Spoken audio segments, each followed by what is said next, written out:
looking at the astrology chart of Prince William. The reason why we're going to be looking at this is, a lot of people have been speculating about the health of King Charles, and they're wondering if Prince William is going to be, maybe taking over more royal duties, or maybe even becoming king in 2025 or 2026. Now, we don't know a lot about the health situation of King Charles, so there's a lot of speculation there. So what I'm going to be looking at today is, does it show in Prince William's chart a rise to leadership?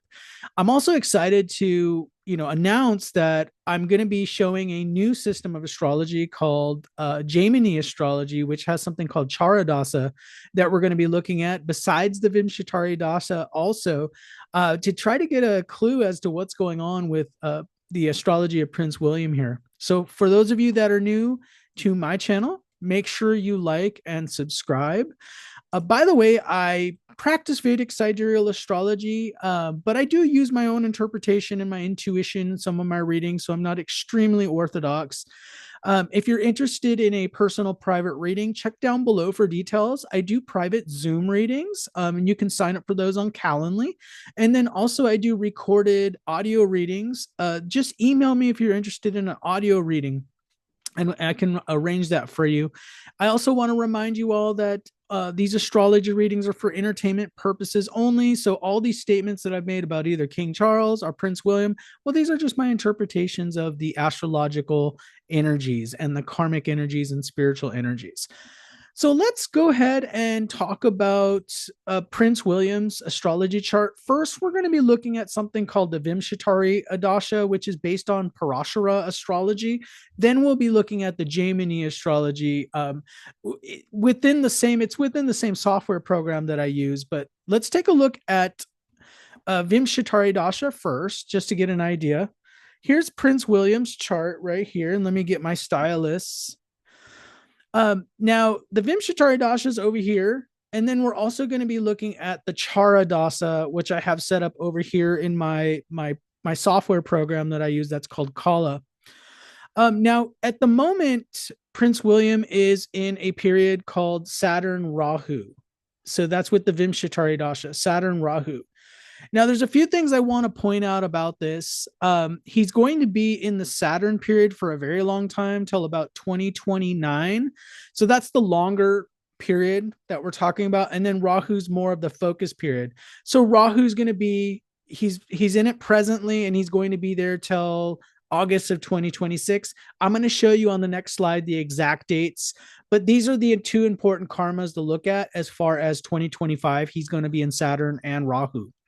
So the first thing to point out with the Saturn Mahadasha that he's in is Saturn is in the 10th house of Virgo there. And a lot of times 10th house can represent public responsibility and leadership that's kind of thrust on you. It's kind of forced on you. There's a feeling of burden about it. So there's definitely that possibility there already, just knowing that Saturn's in the 10th house. Between now and 2029, by the end of this Mahadasha, there's this idea of this leadership being thrust upon them. And it's a difficult kind of karma to have, because it's not necessarily enjoyable. It's Saturn karma. It's out of obligation. It's out of, you have to do it. It's expected of you to do these, to take these duties, to become king, or to assume these leadership roles. So that's one of the difficulties. It's also next to Mars, which also brings a lot of challenges with it as well. So Saturn's already going to bring, and I already erased the Saturn Rahu. So Saturn's already bringing the possibility there of this forced responsibility that could be placed on him anytime between now and 2029. The other thing to think about is the Rahu. Okay, now Rahu over here, and here's the thing about Rahu. Rahu's associated with sudden rises in life. It could be like sudden rises because of some sort of void or some sort of vacuum. So for example, if somehow he's handed over these kingly responsibilities because of, a vacuum, a power vacuum that's open, that's going to be that would be a total Rahu type of situation, just to clue you in. So Rahu's kind of this express elevator where it can happen overnight. So Rahu can bring about really intense changes. Okay. Now Rahu's associated with malefic energy. It's kind of a demonic energy. So it's usually under really harsh or bad circumstances that this rise will usually take place. The other thing to consider is the houses that Rahu's next to. So are the planets, sorry, the planets. So it's next to sun, it's next to moon. Okay. Now the thing to consider with moon is the eighth lord. So this could be very sudden, shocking, secretive. Eighth house is always associated with sudden things. And then Rahu being with sun in the same sign. The thing about sun is kind of like this idea of a desire for power in this lifetime. Now, people think that Rahu, it does represent desire. So I do want you to know that, but it's more of the desire of the higher self. Okay. So on an ego level, it might be that Prince William is not sitting around seeking power. Okay. This is something from a soul level. The soul has signed up for an incarnation where it wants to experience power. It wants to experience having that authority, having that confidence, having that leadership in this lifetime. So I just want to make that clear that it's not necessarily from his ego. He's, with Saturn in the 10th house, it almost makes it seem like it's more of an obligation, but the soul wants to experience that. And that's what Rahu shows. The Rahu showing what the soul wants to experience. So when it's with sun, there's this idea of getting power in the lifetime. Now it's in the 7th house. So Rahu's in the 7th house. And the 7th house, it usually has to do with marriage. So there definitely could be a focus on marriage. We know that there's obviously with Catherine, Princess of Wales, there was the cancer diagnosis that happened there. And so there's been a lot of trouble there because of that. A lot of fear, Rahu's associated with fear, worry, those kind of things, those kind of emotions. So there's been some difficulty there. But the 7th house it is a career house. So it's 10th from 10th. So if we were to count 10 houses from the 10th house, the 10th house is usually considered the career house. And career is not even a good word for it. It's more of like responsibility. So I do want to make that clear. I did have there was a commenter in one of my videos that said, this is not a career. So being king is not a career, but it's a public responsibility. It's public authority. That's what I mean. And even though the royal family is largely ceremonial, it's still an important institution. So it's institutional governance is what the 10th house represents. So if you counted 10 houses from the 10th house, you get the 7th house. So that's why the 7th house is considered a career house as well. And it's a Kendra house, so it's very powerful. The other thing I want to point out is this idea of the 7th house being associated with vows. So vows, so things like coronations, vows, it's associated with those things. So it would definitely lend to this idea. So the Vimshatari Dasha, if we're just looking at the Vimshatari Dasha alone, and we're looking at the planetary periods, could it support a sudden rise of power? Could it support this idea of becoming king during 2025 in a very general way? Because it's going to be all of 2025. It's not giving us a specific date. Well, yes, it's an overwhelming yes with Rahu. All the placements, Vimshatari Dasha definitely does show that there's possibility there. Let me show you the slide. Let's pull that up. And let me change the slide here. So Vimshatari Dasha, like I said, that's a longer period. So Saturn Mahadasha is 19 years long. That's something to consider. So from 2010 to 2029, he's in the Saturn period. It's in the 10th house. That shows mandatory responsibility. It's part of his karma. And then we got the Rahu period, which is from October 2023 to August 2026. So that covers all of 2025, this Rahu period. So anytime during this Rahu period it's open season on being more of a leader, getting more kingly responsibilities.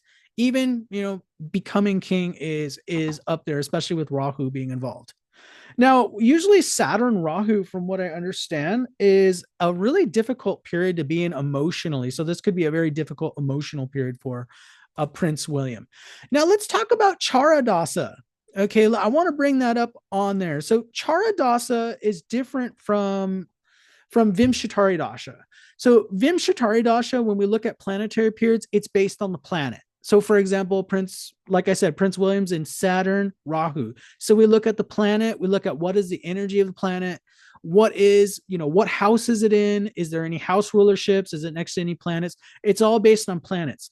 Now, Charadasa is different. It's based on signs. So it's going to be the name of a sign. So it's a little bit more they say that it actually can be a little bit more simple because it's just you look at the sign, you look at the house, you look at different things like karakas that are in there. There's planet signifiers in there. So we're going to look at this and kind of get a general observation, but it gives a little bit more timing if you coordinate it with the Vimshatari Dasha, which is recommended. So a lot of astrologers will use them both together, and that's what I'm starting to do because I'm studying Jaimini astrology myself. So let's go ahead and pull up the Charadasa right here. So in Charadasa, he's in Gemini, which is known as Gemini. That's like the larger period. Gemini Leo. Okay, so we have to look at that. So that's what we're going to be looking at. We're going to be looking at Gemini. Isn't that interesting?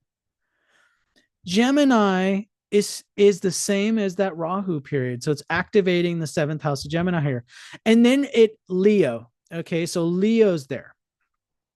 Now with Charadasa, the other thing you have to look at is these things called padas. Okay, they're planetary energies where the software does a calculation towards which it's beyond the scope of the video to really explain what the padas are. So I'm just going to show you. If we look at the ninth house of Leo here, you notice it's empty as far as planets in the D1 chart. But you'll notice if we look at the padas over here, it's got the first pada in there. So the pada that represents the first house is there. So this is a really big deal. Now, let me give you the timing and then we'll go right back to this. So let me clear this up a little bit. So he's in the Gemini Leo. And let me keep that up. He's in Gemini Leo right now. So let's go to the slide and I'm going to give you some more dates. So we know with the Vimshatari Dasha, it's really a good opportunity there to rise to some sort of leadership position. The Chara Dasa, which is Jaimini astrology. Now the Gemini Dasa, it's a little bit shorter than the Saturn. So it's 2016 to 2027. So that's about what, an 11-year period. And then the Leo period is going to be from 2024 to 2025. It gives us a narrower window there. Okay. Then we have the Jupiter transit, which I want to bring up also with you all.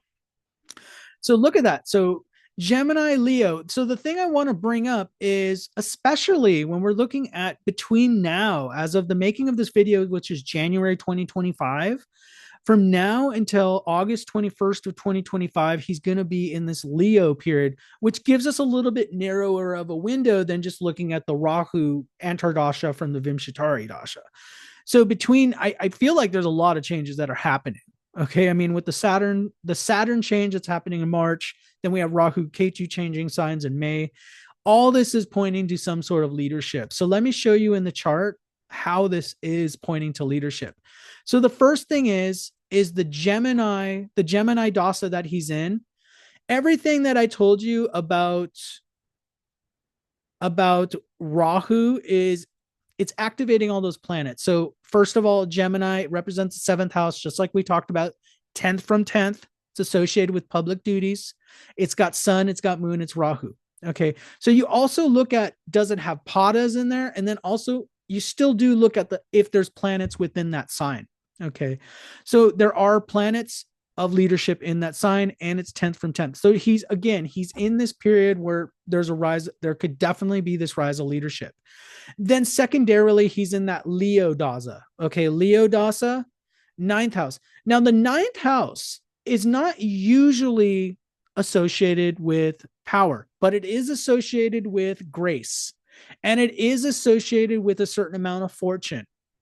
And it is associated with dharma. So for example, if it's his dharma to become king, if it's meant to be, like if it's in his soul contract, it will happen. The ninth house will definitely help in that.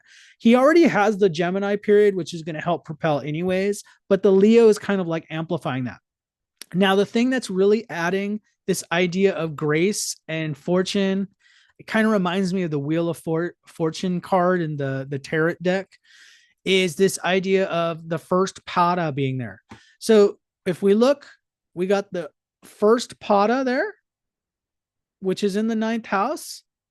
Now, remember, it's almost like we're taking the first house and we're putting it in the ninth house. So that's being activated during this period. So from now until August, look at that. It's a really, really intense period for this rise. So first house is very similar to the 10th house in as far as public recognition, being recognized for who you are, kind of getting that power. A lot of times when people get some sort of advancement in life, it's during a 10th house period or a first house. So definitely the Leo period is supportive of this. That's the main takeaway from this right now.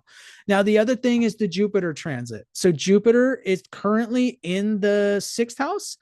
Now, I don't feel like it's necessarily helping as of this moment, Prince William with Jupiter in the sixth house, but guess where Jupiter is going to be going very soon in the seventh house. So let's go ahead and pull up the slide. When is Jupiter going to change signs? Because we're also looking at transiting planets to try to get an idea of timing. Okay, because we have these generalized periods. So we know 2025 is good. We know that between January and August, there's this really open window and possibility of some leadership coming there. But the planetary transits are also going to give us an idea here. So let's pull up the slide here. So Jupiter is going to change into Gemini, which is going to add fuel to that, by the way. So that whole seventh house with Rahu, Sun, and Moon is going to be like we're pouring on fuel to that. We're like amplifying it because Jupiter brings this expansion. Jupiter brings blessings. Remember that. That's going to be May 14th, 2025 to June 21st, 2026. Okay. So if we want to line that up with the Charadasa, so May 14th, and let me bring up the chart again. May 14th. So if we're looking at between May and August, there could be a really big change taking place. There could be some important leadership responsibilities happening between May and August 2025. That's going to be something to look at. Okay. At the very least, there's more royal duties. Okay. There's a really big responsibility because Jupiter is going to be in this house. Now Jupiter's going to be aspecting the first house. Now, this was one of the reasons this Jupiter transit's very powerful. And I underestimated this Jupiter transit when Donald Trump got elected. Okay. So the Jupiter transit going through your seventh house and it's aspecting your first house, we can't underestimate that. It's a really big deal. So it's going to really open the door. Now, I feel like lining up with the Vimshatari Dasha, the Charadasa, and then that Jupiter transit, we got a 2 or 3 month window there this summer of 2025, where there could be a big transition. So let me know what you think down in the notes below. At least I feel like he's going to be taking on a more leadership roles.